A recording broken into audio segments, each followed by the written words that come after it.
You know someone who makes half your salary but somehow has twice your net worth. You also know a doctor or an engineer making $300,000 a year who is secretly drowning in credit card debt. This is not a coincidence. The financial system lied to you. They told you that building wealth requires a high IQ, complex spreadsheets, and perfect market timing. The truth is much darker. Your financial destiny has absolutely nothing to do with your intelligence. It is entirely controlled by a psychological flaw you don't even know you have.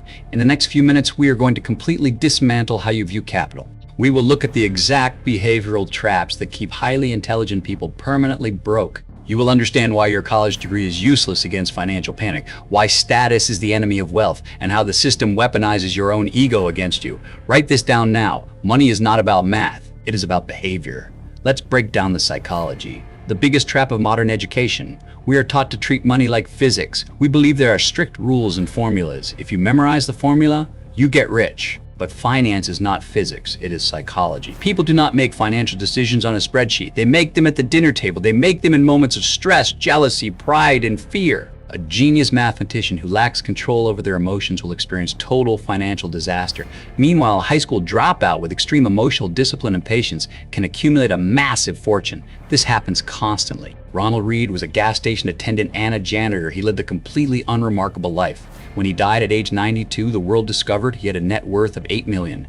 He didn't win the lottery. He didn't inherit a trust fund. He simply saved what little he had, invested it in blue chip stocks, and waited decades. Compare him to Richard Foscone. He was a Harvard-educated executive at Merrill Lynch. He was financially brilliant, but he borrowed heavily to expand a massive luxury mansion right before the 2008 financial crisis. The crisis hit. His debt collapsed his empire. The financial genius went completely bankrupt. Your intelligence won't save you from your ego. Intelligence cannot override emotional panic. When the market crashes by 30%, the spreadsheet tells you to hold, but your primitive brain tells you to run. You sell at the bottom because you cannot handle the psychological pain of watching your numbers drop. You let fear destroy your math. The first step to actually building wealth is accepting that your brain is wired to consume, not to accumulate. And the system knows exactly how to exploit this. They use the ultimate psychological weapon, status. Let's talk about the man in the car paradox. When you see someone driving a $100,000 Ferrari,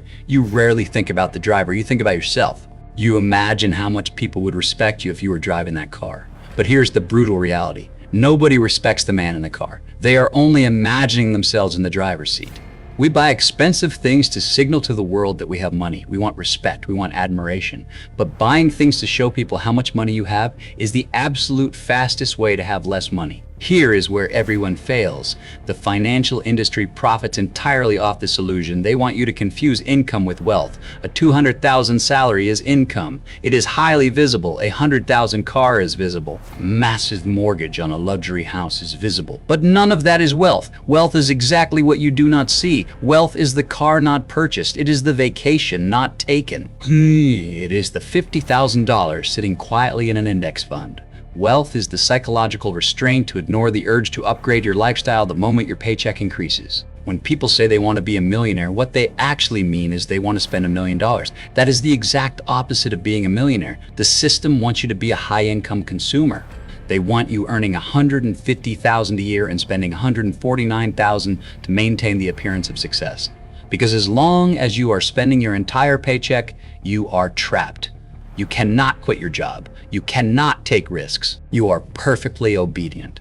The ultimate goal of money is not to buy luxury items. The ultimate goal of money is to buy control over your time. If you have no savings, you have zero control over your schedule. You must accept whatever job, whatever boss, and whatever commute the system dictates. You are a highly paid slave. If you have 6 months of living expenses saved, you suddenly have options. You can leave a toxic environment. You can negotiate without fear. If you have 10 years of living expenses saved, you achieve absolute autonomy. You wake up every morning and say, I can do whatever I want today. That level of freedom is the highest dividend money pays.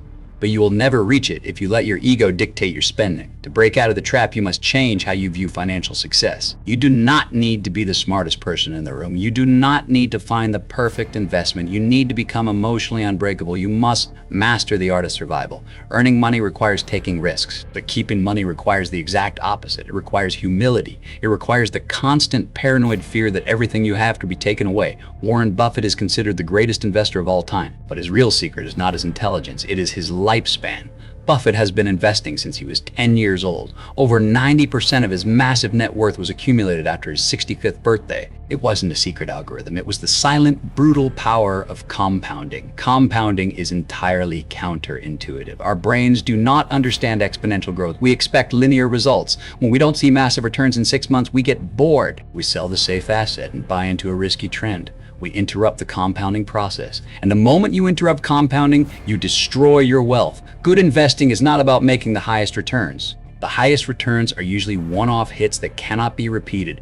Good investing is about earning pretty good returns that you can sustain for the longest period of time. It is supposed to be boring. If your investing feels like an adrenaline rush, you are not investing, you are gambling. Stop trying to outsmart the system. Stop trying to prove your intelligence to strangers who do not care about you. The game is won through discipline. Save your money aggressively. Invest it in boring, highly diversified assets. And then do the hardest thing possible for a human being to do: nothing. Let the system do the work.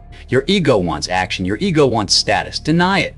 If you want to understand the exact mechanisms the financial system uses to drain your wealth, subscribe to the channel. Take control of your psychology, or the system will control it for you. See you in the next protocol.